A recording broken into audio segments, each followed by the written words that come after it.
တဲ့အခါမှာလေ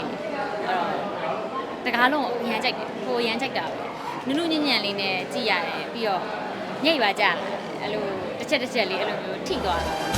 မေလူကန်တော်များဒီချိန်လေးတိုင်းမှာကိုယ်တည်းရဆိုဒီကတော့ပြီးတော့ဝတ္ထုကလည်းစာရေးဆရာမင်းလူရဲ့ဝတ္ထုဖြစ်တဲ့အခါမှာပရိသတ်ကလည်းဒီဇက်ကိုပို့ပြီးတော့စောင့်မျှော်နေတာ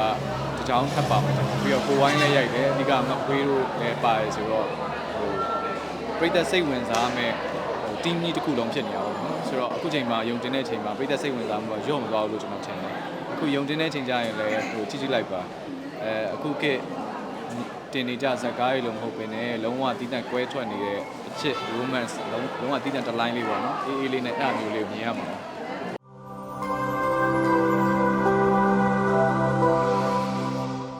ကျွန်တော်ကတော့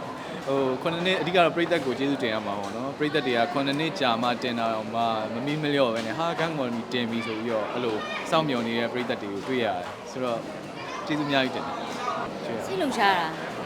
မနေ့စောကြီးပြင်ကြည့်ကြရတယ်နော်အဲ့လိုစိတ်လှုပ်ရှားတာဘယ်လိုဖြစ်သွားဟိလဲဟောနော်လွန်ခဲ့တဲ့9နှစ်ကရိုက်ခဲ့တာဖြစ်တဲ့အတွက် update ဖြစ်ရလားဇလန်းလေးကကြည့်ရတာအခုအခက်trend နဲ့လိုက်ညီပြီးအချစ်ဇလန်းနေနဲ့ထပ်တူကြပါမလားဆိုတော့စိတ်ကလေးအဲ့လိုတွေဖြစ်တာပေါ့ဒါတော့ကိုယ့်ရဲ့တကူရေးစိတ်ပေါ့နော်ဆိုတော့ဒီထဲမှာပါဝင်တဲ့ character ၄ခုရဲ့ချစ်ချင်းတွေကိုခံစားရတယ်ဒါခင်မီတင်းနဲ့ဆိုချစ်စုံတဲ့ဆင်းနေမှာဆိုတော့တော်တော်ခံစားရတယ်ဆိုတော့ဟောအချစ်ပေးတဲ့လောက်ပြန်မရတဲ့ခံစားချက်ပေါ့အဲ့ဒါလေးတွေကိုတွေ့ရတယ်ဆိုတော့ကြည့်ရတဲ့အခါမှာလည်းတကယ်ကိုရင်ခုန်စိတ်လှုပ်ရှားရတယ်ပြီးသွားတဲ့အချိန်အထိကိုပြီးရင်ဦးငယ်ရဲ့တခြင်းလေးငွေဦးကန်းကောတခြင်းလေးဝင်လာတိုင်းမှာမျက်ရည်ဆိုးသွားတာဟိုမှာကိုကြီးမျက်ရည်တုပ်သွားတာဆိုတော့ကြည့်သိမှာပါအဆုံးအနေနဲ့ကတော့ဆရာမင်းလူရဲ့ဒီ